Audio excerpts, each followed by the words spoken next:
Voilà, maintenant on va voir un début comment commencer à travailler sur Abaqus.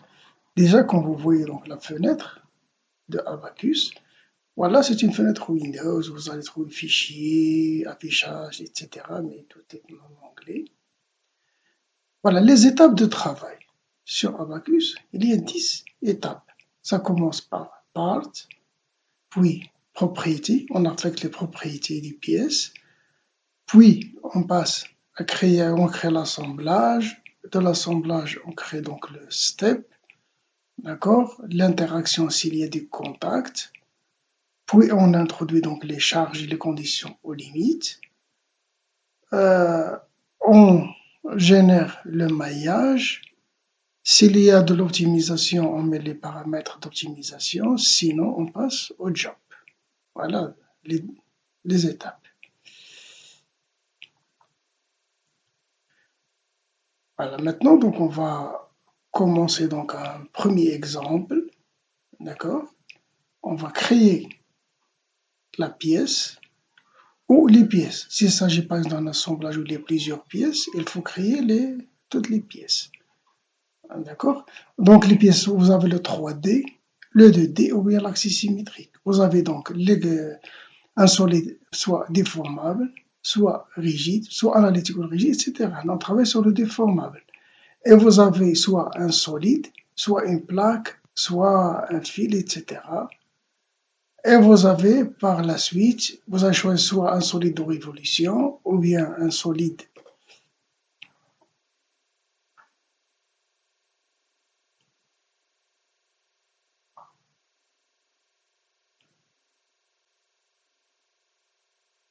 Nous, on va créer donc la géométrie.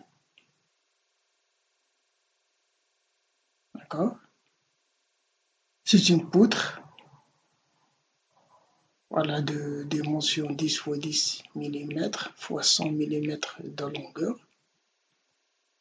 D'accord? Donc, vous allez travailler comme si vous travailliez sur CATIA ou bien sur SolidWorks. Vous allez donc créer un solide en 3D. Voilà donc les étapes. J'introduis maintenant la profondeur de l'extrusion.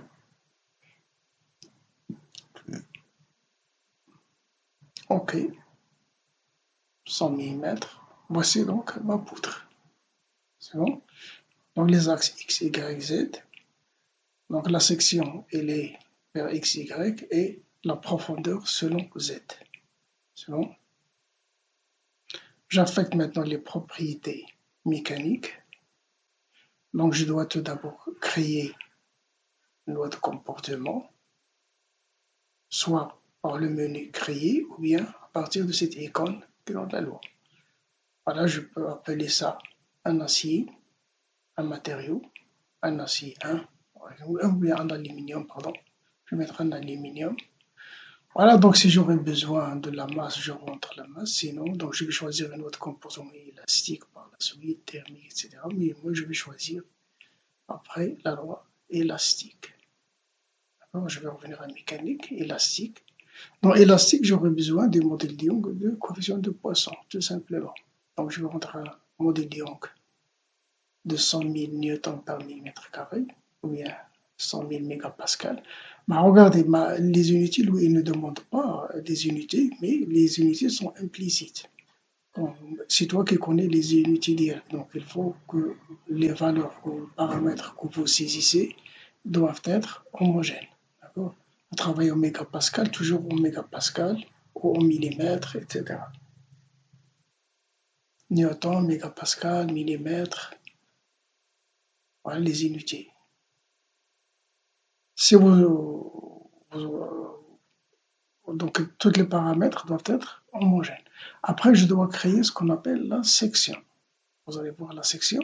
Voilà, dans la section, il y a les différents types, solides, plaques, c'est-à-dire shell plaque ou bien poutre ou autre. Il y a donc 3 types de solides homogènes, généralisés plein strain, c'est-à-dire des formations planes, et le rien composite. Nous allons choisir un solide homogène. Donc ici, c'est la section, il définit la structure du solide. Donc la première fois, donc, nous avons entre choisir la loi de comportement et les paramètres physiques ou bien mécaniques dont on a besoin, c'est le modèle Young, coefficient de Poisson. Dans la section, on choisit la structure du solide, est-ce que c'est un solide 3D homogène, ou bien une plaque, ou bien une poutre, voilà, pour qu'il sache sur quel modèle il va travailler. Maintenant, je vais affecter cette section que j'ai créée, d'accord, à partir donc des matériaux, je vais l'affecter. Donc, on regarde ici, donc il faut sélectionner la région qui sera affectée par cette section. Donc, la pièce, voilà, la section, je l'ai appelée solide homogène. C'est bon. Voilà, je trouve donc tout ce que j'ai saisi, solide homogène, aluminium. OK. Donc, la pièce prend la couleur vert. Donc, elle est vert. Si j'ai un composite, moi je vais utiliser après donc, la commande composite, ainsi de suite. Maintenant, j'ai un solide homogène, je n'ai pas de composite. Voilà, après les propriétés, je passe à l'étape suivante qui est l'assemblage. Malgré que j'ai une seule pièce, je dois créer l'assemblage, d'accord? Je dois mettre dans l'assemblage une seule pièce. Parce que Abacus travaille sur, on utilise un assemblage. Voilà, je vais donc sélectionner ma pièce. Voilà, pour les options ici de maillage, soit dépendant ou indépendant. Ensuite, je vais mettre indépendant. Et si vous voulez modifier, alors vous pouvez modifier par la suite. Ça y est. Normalement, je dois fermer. Donc, elle va, je pense qu'elle va prendre la pièce de voix. Donc, je peux corriger par la suite. Il n'y a pas de problème. Voilà, donc ici, c'est comme l'arbre de création. C'est la création des modèles. Je vais voir ce que j'ai créé jusqu'à présent. J'ai créé donc une pièce. C'est la pièce numéro 1. J'ai créé encore un matériau, matériau 1, c'est l'aluminium, et j'ai créé une section. Jusqu'à présent, j'ai créé une section, et j'ai créé un assemblage. Je trouve devant l'assemblage, il y a un. D'accord? Maintenant, je passe à l'étape suivante. Donc, si je vais effacer la pièce que j'ai créée deux fois, voilà, je mets delete. C'est comme les logiciels, comme Abacus, comme SolidWorks et Katia, il y a delete, il y a effacer. D'accord?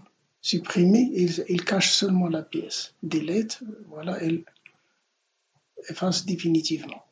Maintenant, pour les steps. Voilà, dans les steps, c'est là où je vais choisir le modèle physique. Est-ce que c'est un modèle dynamique, un modèle statique, c'est de l'acoustique, etc. Moi, par défaut, j'ai choisi le modèle statique général. C'est bon?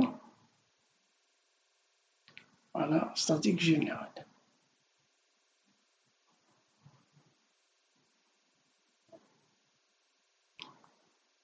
Voilà, souvenez bien que le modèle physique, il est choisi dans le step. Et je peux là créer plusieurs steps selon la complexité du projet à étudier. Et dans le step, là aussi, je vais mettre les paramètres aussi de calcul. L'incrémentation, ça veut dire l'incrémentation de la charge. Si je travaille sur un problème non linéaire, par exemple, je dois aller pas à pas. Par exemple, si j'applique une charge, par exemple, de 1000 newtons, je ne vais pas appliquer directement 1000 newtons, je vais mettre donc un incrément, par exemple, de 0,01. Ça veut dire, on va dire, 1000 divisé par 100. Donc, elle va commencer par 0, 10, 20, 30, etc. Il ne va pas appliquer directement 100. C'est ça, l'incrément. Voilà, donc je vais créer, donc j'ai créé donc un nouveau step, c'est-à-dire statique générale. Je passe maintenant au load, aux conditions, aux limites. Je vais voir. Si je prends donc, si j'applique dans le step initial, par exemple pour les déplacements, regardez ce qu'il va me donner. Voilà, il me donne des déplacements nuls. Par défaut, ils sont nuls, sont des fixations nulles. Il ne me donne pas la main pour rentrer la valeur des déplacements. Voilà, dans initial, je peux rentrer que des fixations. Je ne peux pas saisir de valeur.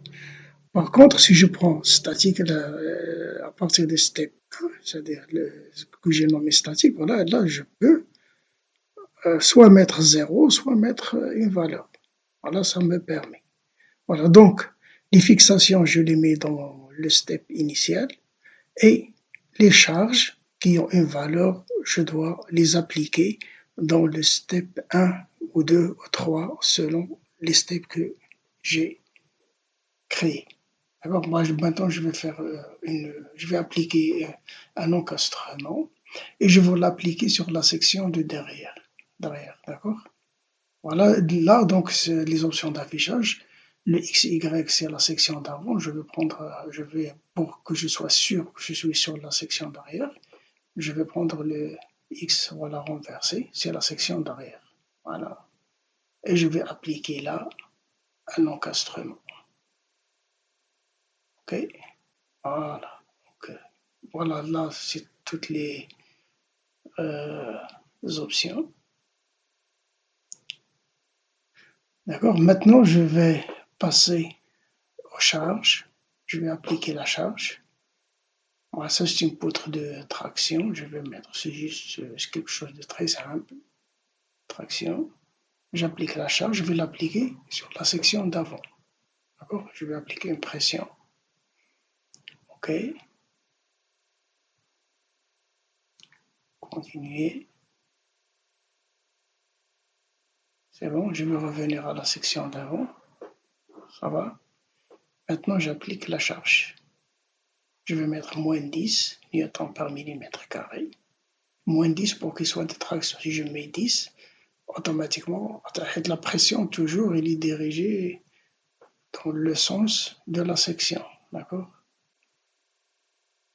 Donc, c'est ça la pression. Donc, si je veux avoir une traction, je dois.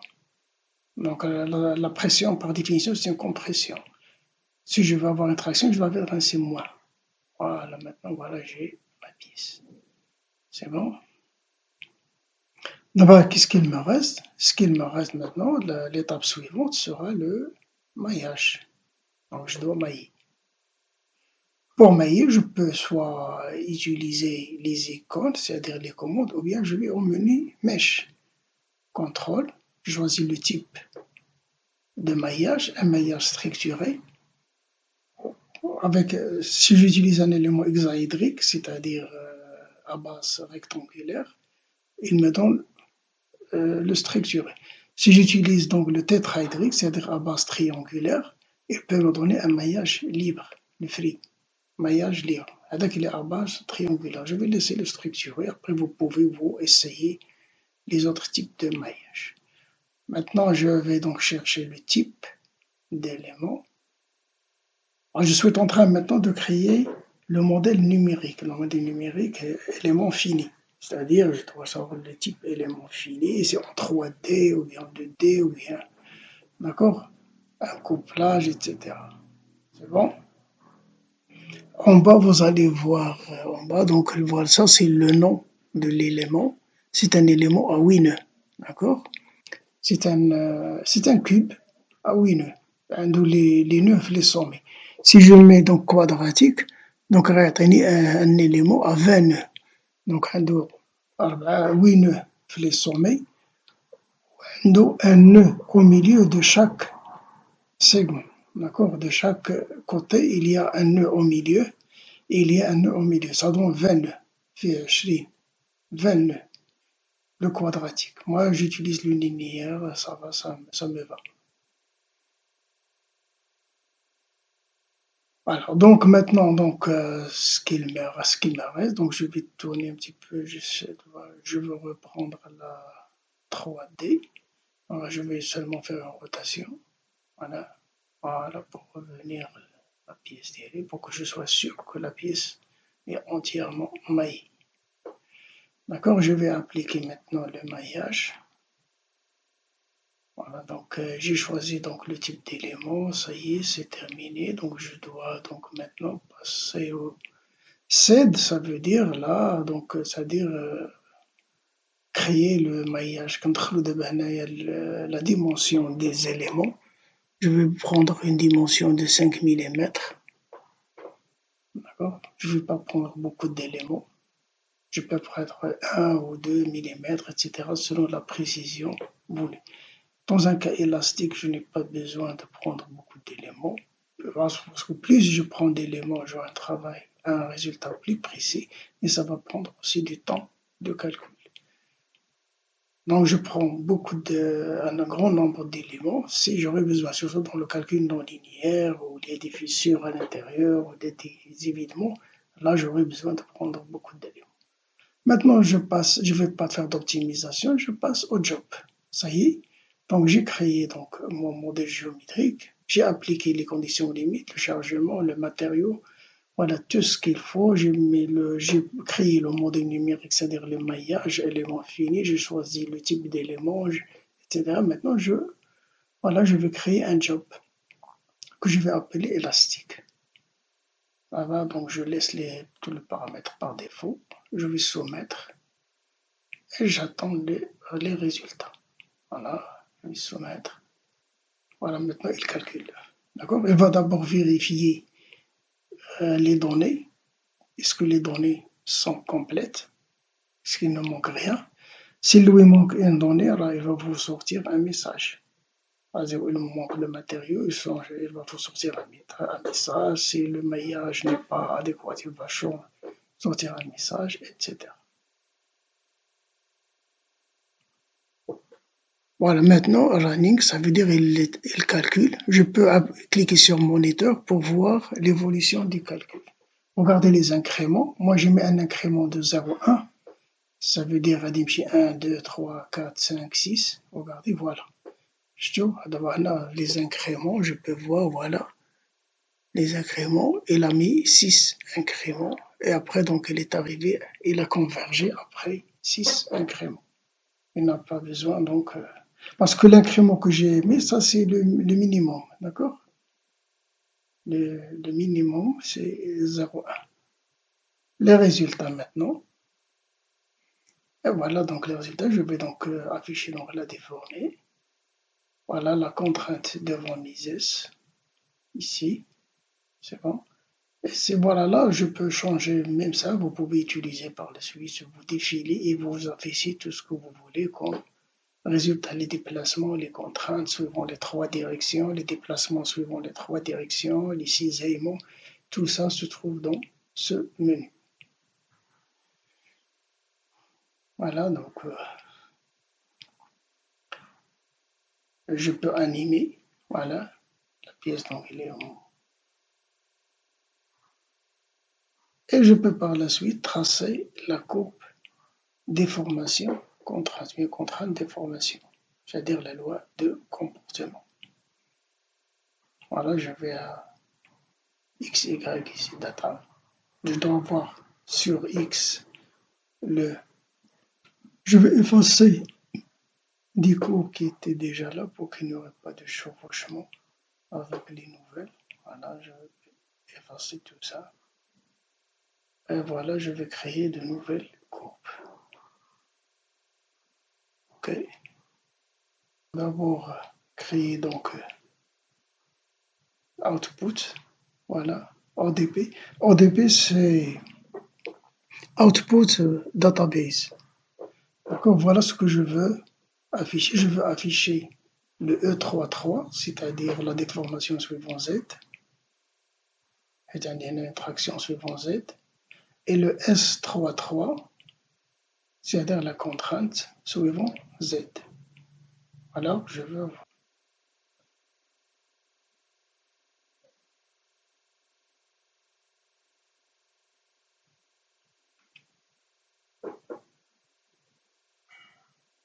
Je dois d'abord donc sélectionner un élément ou bien un chemin où je veux tracer la loi. Est-ce que je vais la tracer sur tout le solide ou bien sur un élément? Je vais prendre un élément où la charge est maximale. Je vais mettre un plot. Voilà, je vais mettre une première courbe. Ça, c'est une courbe, regardez, sur le chargement de 0 à 1, je trouve le strain et le stress sur une seule ligne. Le strain, la contrainte de 0 à 10 que j'ai appliquée, c'est-à-dire la pression que j'ai appliquée, et le déplacement de 0 à 1. D'accord? Maintenant, donc, je vais maintenant tracer la courbe déformation contrainte. Voilà, je mets opérer, c'est x, y, data.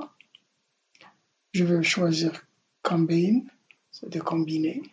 Je vais combiner donc la déformation avec la contrainte. Et je vais donc voilà, ajouter les expressions, la déformation dans l'axe des x et la contrainte dans y. Voilà l'expression que je dois afficher. Ça y est, donc ouais, je vais... Attends, non, ça ne va pas me montrer la même chose. Donc ça y est, donc je vais, maintenant je peux mettre plot. Et voilà. Voilà. En bas, vous avez le strain, c'est-à-dire la déformation. D'accord? Horizontalement, c'est la déformation. Et verticalement, vous avez le stress. Et vous avez une loi linéaire